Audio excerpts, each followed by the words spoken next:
Can you hear me? KP, are we There you live? go. Oh, wait, you're not on.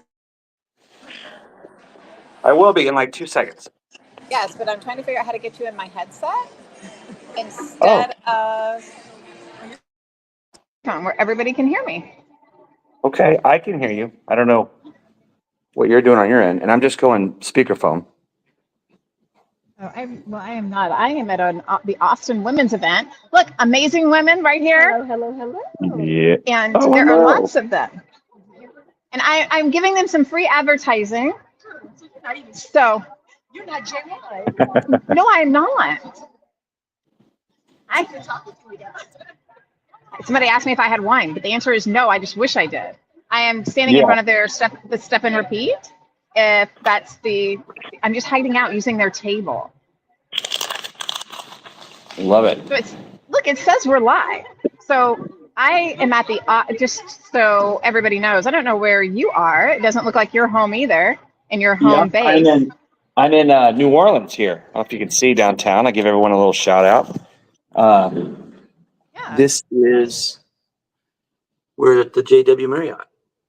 Oh, I'm in a JW Marriott. I'm at the one in Austin. If you can Ro- see ro- the Road Warrior Austin Life. background. All right. Well, I Well, live here, but we're having a women's event, so empowering women, and we have some great partners here, including UFCU being one of the partners, let's Jay go. Vineyards and Winery, and then our friends over here at Consuela, who were giving away free purses and all the things to support women, and there are hundreds of vendors and things going on today, so it's great fun. But I'm excited to be here with you today.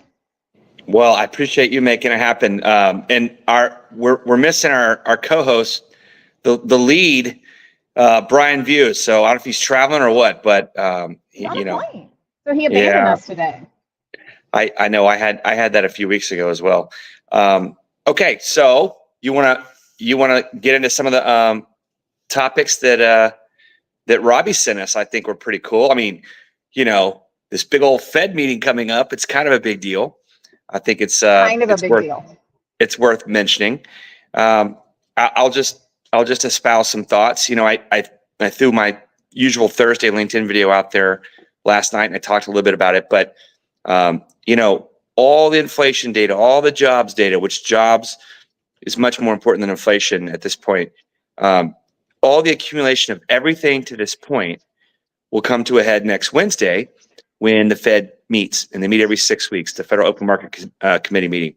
What's interesting about this meeting is that every other meeting, so only once in 12 weeks, do they put their dot plot out. So it's called the SEP, the Summary of Economic Projections, and they are going to reset the course of the flow of money, at least until their next meeting in 6 weeks, or possibly the next dot plot 12 weeks from now. And what they basically do, if you haven't seen it, just Google dot plot, right? Google the dot plot, and you can see. But all 19 Fed members, not all of them voting, but all of them put their summary of economic projections, and it's very simple. They say, where they think the unemployment rate is going to be by the end of this year, by the end of next year. They say where GDP is going to be by the end of this year, next year. I think they even go into 2026. They talk about, GDP, unemployment rate, inflation. But the thing is the most important at this point, which will really correct the flow of money, and I'm talking about trillions of dollars, is where they're going to say where the Fed funds rate will be, where the target is, where it will end up. And so the market likes to price in where it thinks the Fed is going to go, or it thinks it maybe should go. And then the Fed will come out and smack the market in the face, and the market moves. So, it'll be interesting. There's a big debate. Are they going to go 25 basis points next Wednesday or 50? Are they going to do four 25 basis point cuts? Are you betting on it, Kevin? I'm betting 25. So I am too. I'm a little conservative. Well, is there any logic behind it other than just, yes. hey, No, there is logic behind it. You said I'm conservative. That sounded fear based. No, not fear-based, but I kind of expected you to be like, no, they need to do 50. You know, you listen to like Logan They do need to Montashami do and 50. they do need They to do do. 50, Yeah, but I don't think they're going to. I agree. I think that there are a couple of things that come into that. One being the data is slightly conflicted if you listen to what they say and the data that they're looking at and how they're interpreting it. I don't know that I agree that it's conflicted, but I think they do. And I also think that there's a worry that if they do 50 basis points ahead of the election, it could have an impact on the election or a perceived impact, and they want to avoid that perception, but they know they can't do nothing. So I feel like that's That's where we are. that's a hot take. I like that. Um, I would say they don't want to do 50, and the main reason they don't want to do 50 is because they haven't telegraphed that they're going to do it. They haven't kind of got the tea leaves out there to set the table for it, and plus they don't want the market to overreact and think that they're going 50 because jobs are weakening, the economy is weakening. It would completely destroy their soft landing narrative, and they're really trying to nail that. They're trying to say, hey, we're landing this plane, we're doing everything right on time. There's nothing that we didn't know about. There's nothing that came out and was transitory or whatever, and we didn't know about. So they should go 50. And I want them to go 50 as a mortgage practitioner. Yes. They're not. They're not going to go 50. And I'll add one more thing. The the real interest rate, right? So if the Fed's fund rate is at 525 to 550, all right. That's where the cost of money is. And here's inflation. It was high, and every time inflation gets lower and lower and lower, that gap between where the Fed hasn't moved yet and where inflation is coming down is very restrictive on our economy, and it hurts the poor. And so they call that the real rate. And there was an interesting article that came out in Wall Street Journal yesterday. Nick Timiraos he always asks a question at the press conference. He's known as the Fed Whisperer. And he's one of those guys that when he says something, everyone's like, oh, wow, this is what the Fed must be thinking. And what he said yesterday was that example that I just gave you, where we are on this chart. Let's go over here. Okay. So if the Fed rate comes down only 25, but inflation has been falling further and further, it didn't do anything to make rates less restrictive. And so what he's saying is that you need to come down 50 to close that gap because they're behind the curve. Inflation is falling like a rock.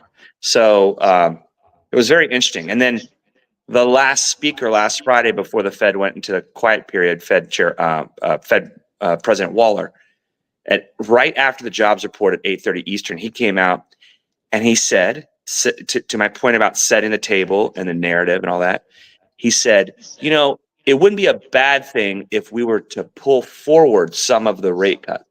Again, kind of setting the table for a 50 basis point rate cut. So I think they're going to do it at the next meeting, 2 days after the election. They're going to go 50 bips. Yep. I don't disagree with you for all the logic that you've talked about and all the ones that we've talked about. And I think about what you talk about, the impacting the poor. And I don't know if you and I have talked about this. I know I went to a class and we learned about ALICE, which is asset limited, income constrained, but employed. And it's like 56% of the population, according to United Way. And when we have things like this, those are the persons that are being impacted in the most negative way. Look at what your credit card interest rates are. I look at the ones that I get offered, and those rates, if you miss a payment, if you're late, if you do anything, they're high 20s to low 30s. And I have great credit. Imagine if you have slightly less than perfect credit. What does that look like for your monthly payments and how you're having to try to survive and pay your rent or your mortgage and buy groceries? These things become really difficult, and this has a real impact on people's lives. Yeah, if you're in that Alice position, some people are living paycheck to paycheck. So what happens when you have a large medical expense or the air conditioning in frickin' Central Texas goes out and you got to pay, 15 grand overnight, right? Or 18 or whatever it is now. I mean, everything's so expensive. I remember it used to just cost like $3 grand to fix the frickin' AC. I mean, you can't anybody to get off their ass to come even talk to you and diagnose the problem. It seems like for that, but yeah, I think this whole paycheck to paycheck thing is playing out right in front of the Fed's favor, and so the problem is with those higher rates, if consumers slow down in spending, if they spend less on certain things, companies will cut jobs, right? So, and that's the big thing that everyone's looking at now is labor breaking. It's softening. It's not breaking. I don't know what your thoughts are on labor, but it's like all the high point right now. You know, what's interesting is you hear folks talking about jobs, those that are looking for jobs, and there's a lot of stress and pressure about jobs that are actually available or not, that oftentimes they'll apply for roles and only to learn that the company's decided to pause on that until after the election, or pause on that until they see what the Fed rate cuts are going to be. You know, pause on that till the end of the year. You know, they're waiting on things to happen. And so I think that it can be very demotivating for folks, especially for folks in our industry that have been waiting for this resurgence and this upcycle. And Yep. they're loyal, they're good employees, they're really good practitioners in the business, and they've really been suffering. So let me take a pause here. You're watching The Last Word, brought to you by the Chrisman Commentary. I got to see Rob Chrisman himself, man. He's such a legend. I love making him blush because you cannot pay that man a compliment. He just deflects. He's such a class act. But I do enjoy my time with him. I got to spend some time with him at the Mortgage Collaborative, and I'll talk about it in a second. But our episode sponsor is Mace Innovations. And Chris Mace, he's very active on LinkedIn. He's out there. So, please give them a look. They're doing some great development work. And, with rates coming down, there's a lot more deals, there's more revenue. People will start to invest in tech. So if you're thinking about it, give Mace a call. Their team will do a great consultation for you. On that note, I thought it was funny when I read the Chrisman commentary this morning, the Chrisman blog. The first line said something like, as you and I just talked for 10 minutes about like the macro economy and everything, the first line said Rob ran into an LO, and one of his borrowers said, "Hey, you know what? I just pay you to find me the best rate, give me the best deal. I don't want to care what you think about what's going to happen in the future." There's some truth to that. Yes. I mean, and that just leads nicely into our cost or our conversation on housing expense, because what we're not seeing is what some of our friends call the housing crash bros. We are not seeing this housing crash. We're not seeing this great deceleration, even with inventory creeping up a little bit. You're starting to see sellers pull homes off the market. They've kind of gotten used to this equity that they have, and you're not seeing home price deceleration. So the cost of housing, not only from purchasing but from renting, continues to at least maintain where it is. We're not seeing any kind of relief there. There's several different proposals that are out both at the national and the state levels that aim to address this, and I think it's a topic that everyone cares deeply about. What are your thoughts on any of those areas that we just touched on? Well, I always want to point this out, because when we talk about, there's a difference between home prices are going down versus they're going up a little more slowly, right? Appreciation is slowing, but there's still price increases, right?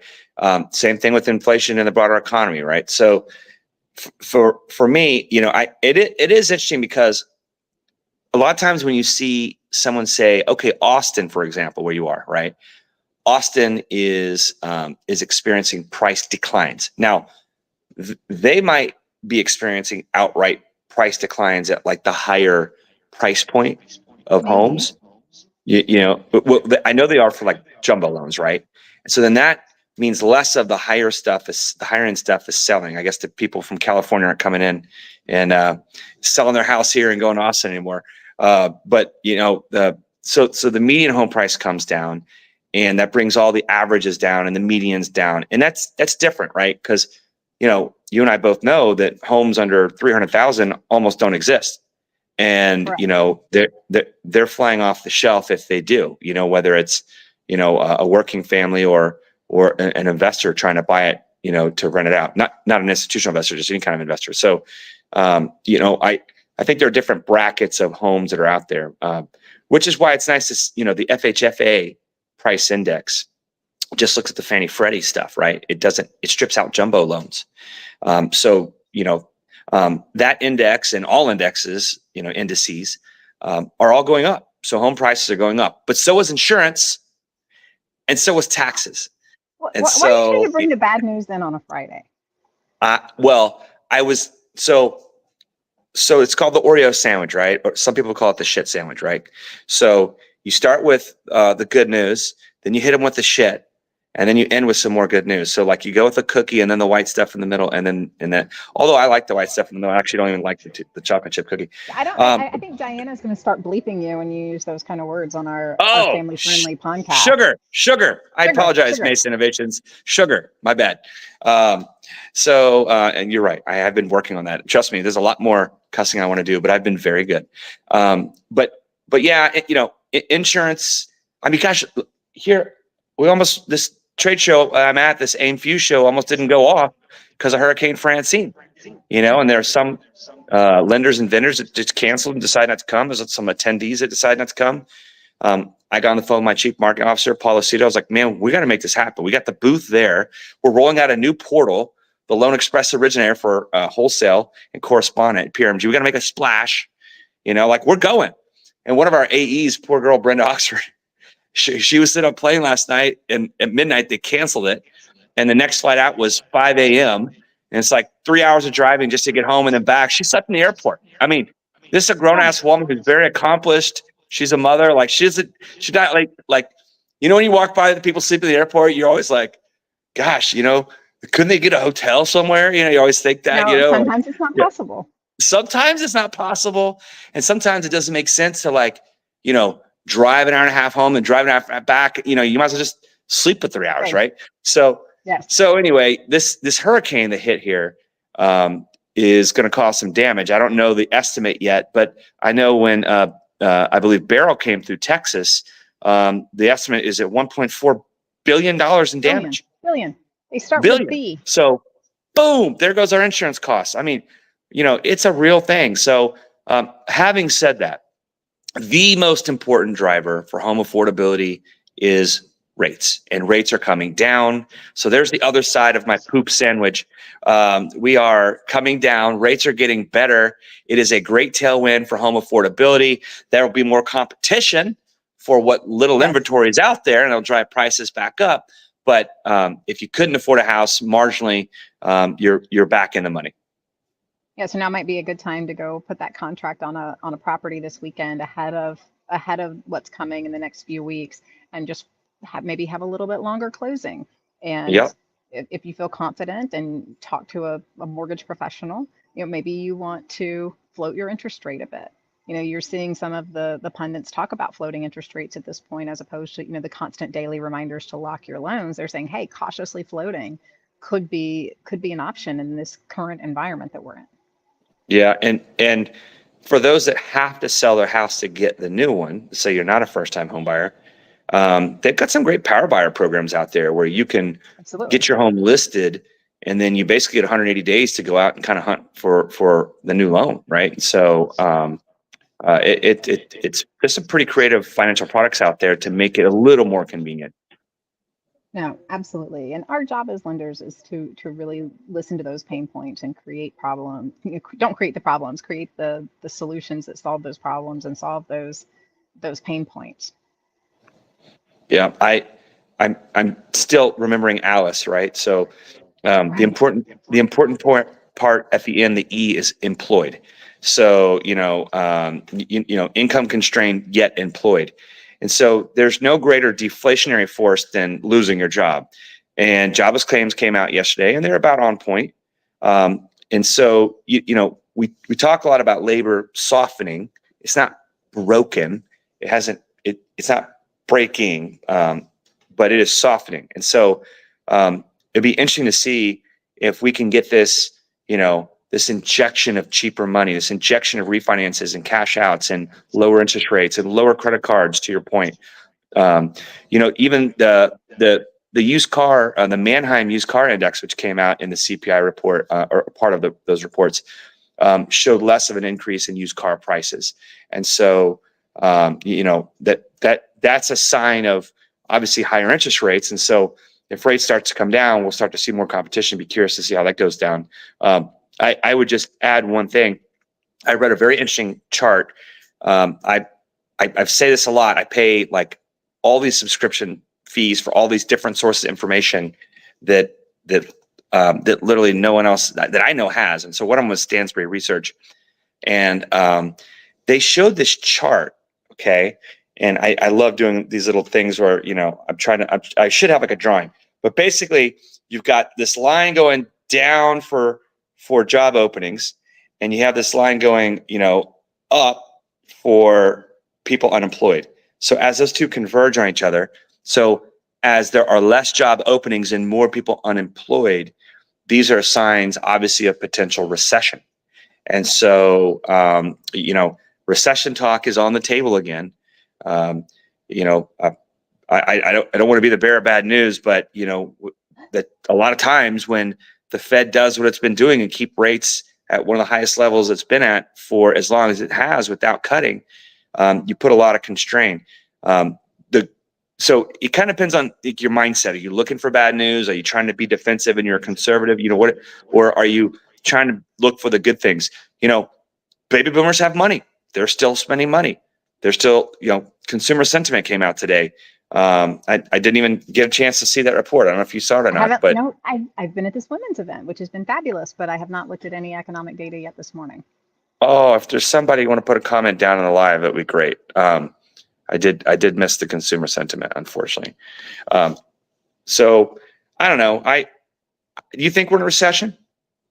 I think we've been in a recession. Like I know that the data's not there, but if you go off of how people feel, which we all know that the mindset and the psychological impact of things really is what can drive markets. It's what drives bank failures in a lot of cases. Not necessarily the bank is unstable, but no bank, not even the largest ones, could survive a run on them.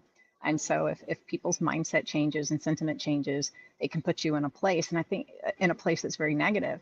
And I think from a recessionary standpoint, you have a lot of people who have been impacted by not getting increased wages, or one of the persons in the household who's contributing to income has lost their employment. Maybe their overtime has been cut. And when you're living paycheck to paycheck, that's significant. You've also seen the price of groceries go up and the price of everyday living. So if you are in a 30-year fixed rate, the number one complaint that you get at a call center for a mortgage is my payment went up. I have a fixed rate. What do you mean that my payment went up? Oh, your taxes and insurance went up. And that's where you see this change in what your family can afford. And that feels pretty recessionary to a lot of folks. I agree. So I think we're there. Yeah, I know housing and manufacturing has had a recession. I brought up last week on the show that farming is in recession. So it'll be interesting to see if anything else rolls over as labor continues to weaken. Having said that, right now we're on the precipice of a Fed rate cut. So people who are invested in the stock market, the last I checked this morning, we're touching at almost all-time highs again. Remember we had a little sell-off in early August, the first Monday of August, and then we had a sell-off the first few days of September after we got back from Labor Day, and now the market's back, right? And so, what the heck's going on? It's like, it is crazy if you don't watch this stuff. I literally watch this stuff every day. I'm a very active trader, and that's part of why I pay for all that research, is to make sure I don't mess up, and I do. But it was interesting, since basically the beginning of September, it's very rocky, right? Earnings season's coming to an end. We've got this election coming up. We got the Fed about to cut. And then when the CPI report came out on Wednesday, and, the headline number is at 2.5%, down from 2.6%, that's soft. If you strip out, the housing part of it, it's like 1.1%. So it's really just owner's equivalent rent, right? It's really just housing. And to be honest, I think everybody knows, and I think the Fed's finally giving up, they can't build more houses. So, are we going to become Europe? It's the haves and the have-nots. That's how I've always run my life. I mean, I'm not even kidding. Since like, I swear, since elementary school and junior high, I'm like, Europe has like no middle class.